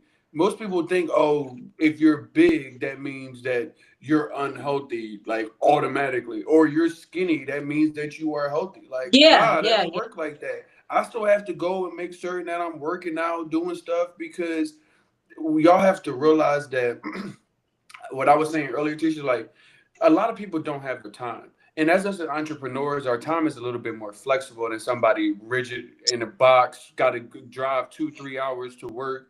But moving abroad, it definitely freed it up. Even for the people that aren't entrepreneurs that work remotely, they're literally in a position where they're actively having access to the food. You look actively having access to the food, being able to do more physical activity because they have hours back in their day. I know for a fact there are people that are getting up at the crack of dawn, especially going into daylight savings time, and that won't be getting off until well after the sun went down, But hold having on. to drive back home But hold on. in a food desert, and But it's really also, hard to make good decisions. But America's but set up also, that way. like, are you talking? I don't hear you, Tisha. I don't know if I can hear her. If you can hear. I can't Okay. hear. That was me I working can. 11 hours a day, 4 day shift off three. That was me. I cooked every single night because I was the medicine for my husband and our son. You have to sacrifice. I still grow food on my patio. And I got all this food around here. You have to make the sacrifice. We cannot look for a way out no more. We're in a Yeah. dangerous level.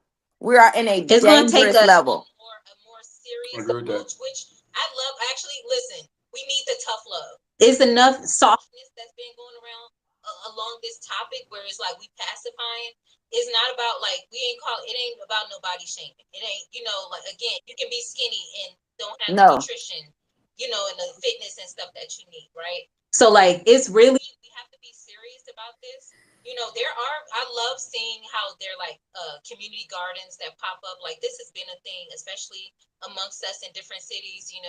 I've worked in different community gardens, Like back in Atlanta, for example.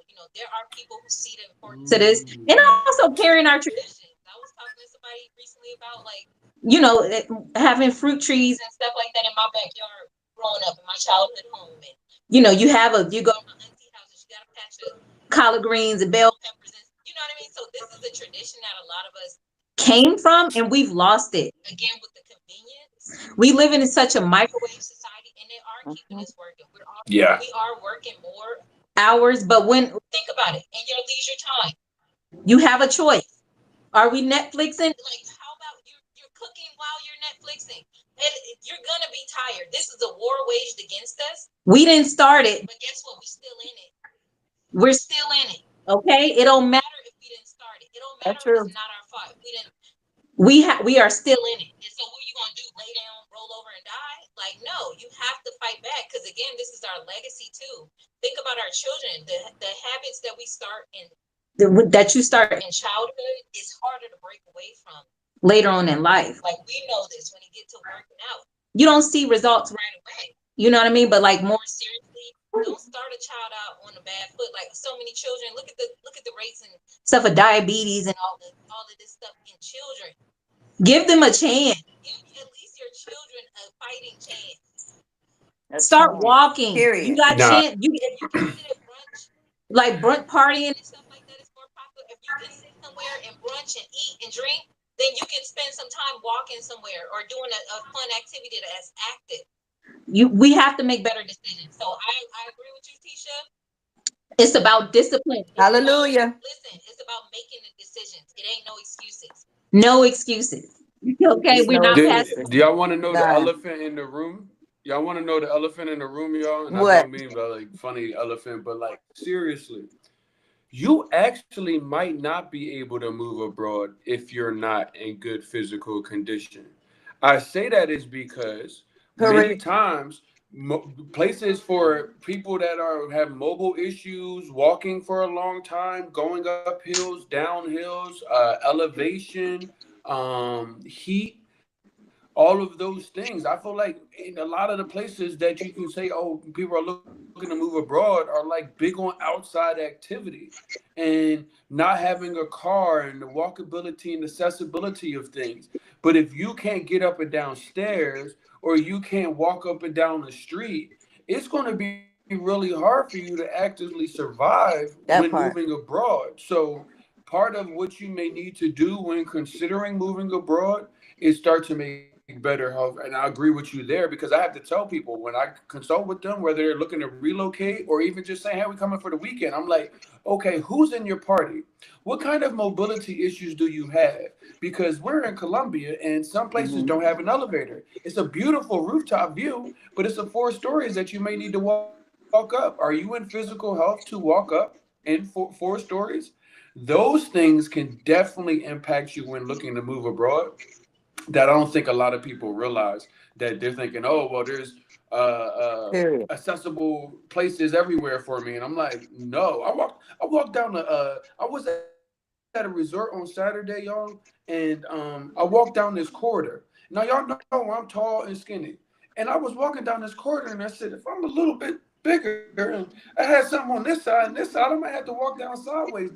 This corridor was like, all right, little cut through spot from the little where the swim up suites were to the main area, and I'm like, if you were big as hell, you would have had to walk your ass all the way around the whole thing. And it's like, not realizing that for people looking to move abroad, I would say majority of the top expat destinations are in a position where you're going to be best valued walking and moving around and going to places. So Tisha, you may be hitting it on the nail because I'm like, it's gonna be hard for you if you are bedridden or immobile to have the life that we're even talking about living abroad. I just don't see it.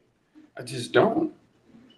Or the first thing you say as soon as you get here is, well, where's the fast food?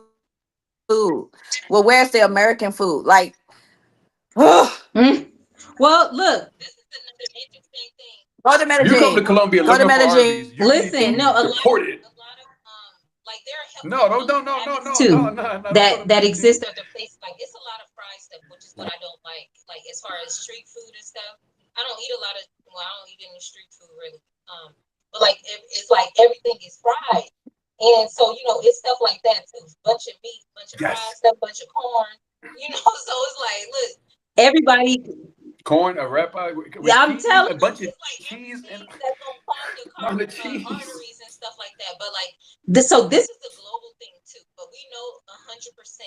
Just look at the intention. Not to Look do at that. industry. Look at how our how food I items and things are approved in the Right. U.S. where it's banned in other places. look Look at at how how much sugar is in a bottle of ketchup. Have y'all ever seen, like, I love seeing those comparisons when people do that research and they'll show you like this is a container of ketchup and they'll show like it's it's like 3/4 of the way All the filled with sugar. sugar.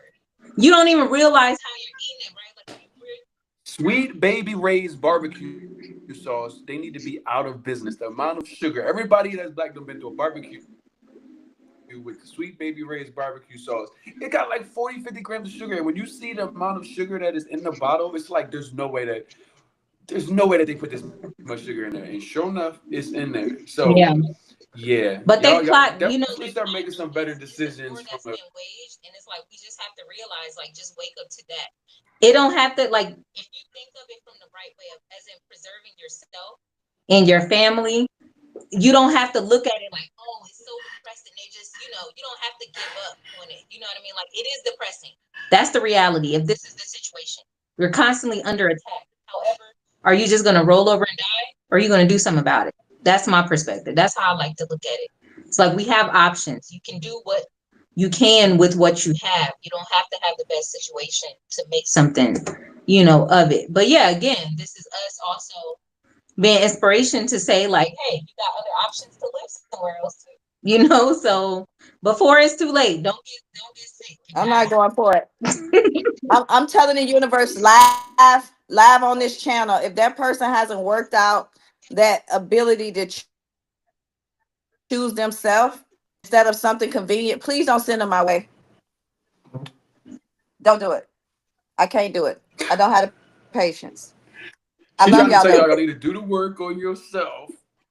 No, yeah. but seriously, because there are so many people think it's just I'm moving abroad. Let me put myself in the bag, and it's just like we gonna get into that probably next week when we talk to y'all later.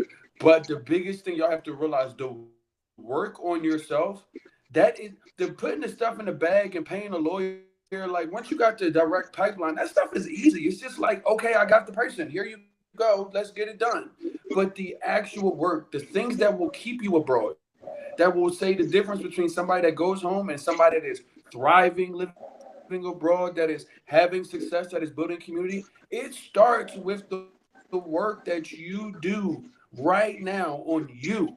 Yes, you've been overworked. Yes, you've been Hmm. overwhelmed. Everything is cool. Period. Everybody's in the same position. What do you do about it? You make a plan. You write down your whys. You write down what you're looking for. You get your destinations together and start doing some real research. If you're watching this, good for you. You're already starting in some things that you need to do.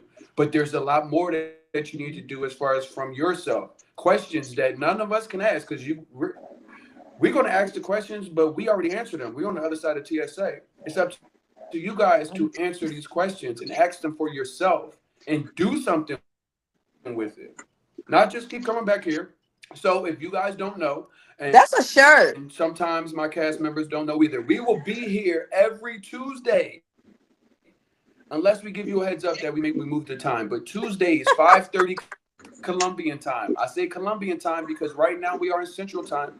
Going into November, we'll be in Eastern Time. So Tuesdays at 5:30 Columbia time, you can find us here. These conversations, these questions, I appreciate everybody that is tuned in, that has been jumping into the comments, responding, asking questions that they may want answered.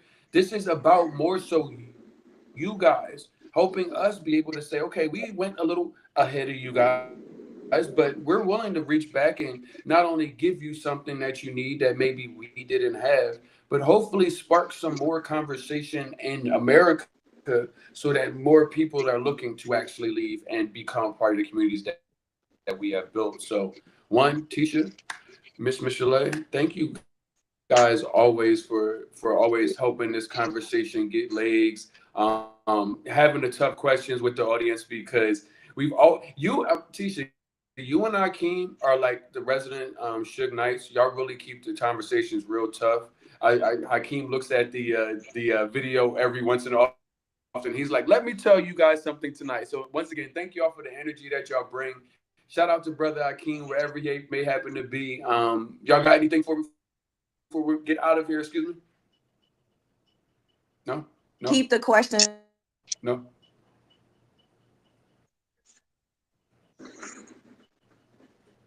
I can't hear you. coming. I mean, we had so I can't many hear you. great questions tonight that we I didn't even. cannot hear her. Okay. I can hear Love you y'all. now. Okay. Come back on Tuesday. Well, just thank y'all, everybody. Your questions.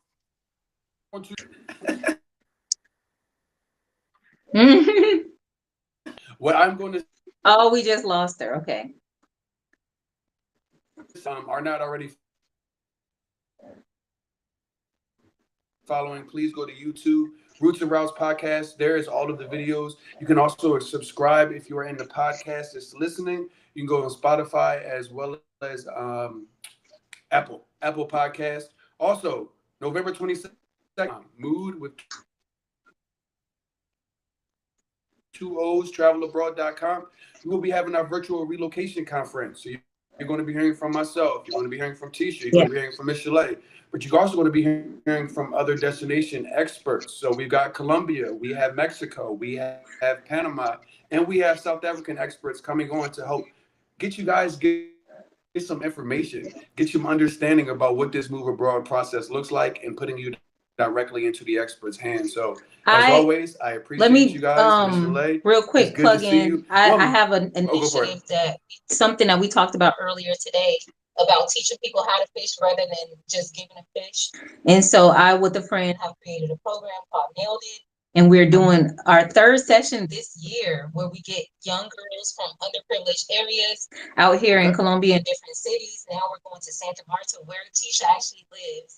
And we'll be teaching girls like about their hair, you know, textured hair, how to care for it. We have celebrity hairstylist Felicia Leatherwood, and we're so excited. But we are fundraising for this, so I want to Okay. call attention to that. So you can follow me, follow us at actually my personal page at mishmash_world or and at our Nailed It page. It's called Nailed It NAILDIT.MDE. So Nailed It Medellin, and that's where you can find our direct program.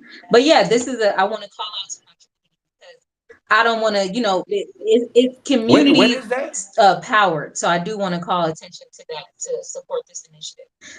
This is on October 25th that we're doing No, this. I'm not listening.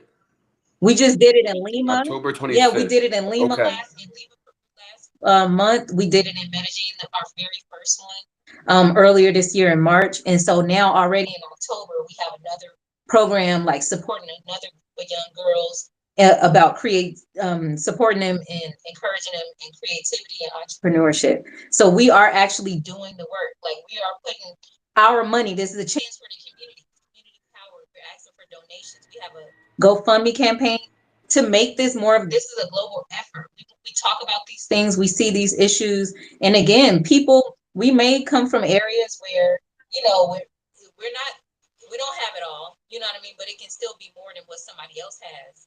You know what I mean? So just dropping a quarter in the bucket. Like that's all we ask is to help support this mission.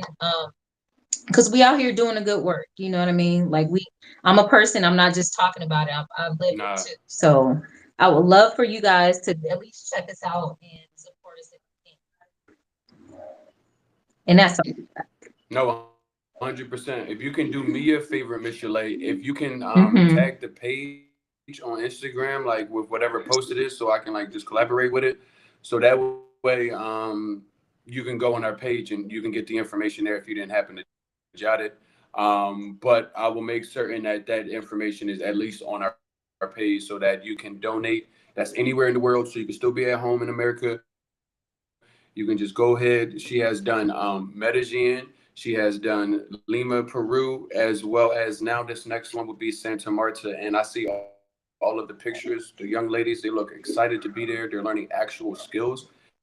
And I love the fact that it took the community. So you and Jasmine coming together and y'all met like fire and just got together like quickly and made something happen. And I like appreciate that's why I miss y'all so much there in Medellin, to be honest with y'all, because I'm like we're gonna get back. We're gonna see each other soon for sure, Miss Chalet.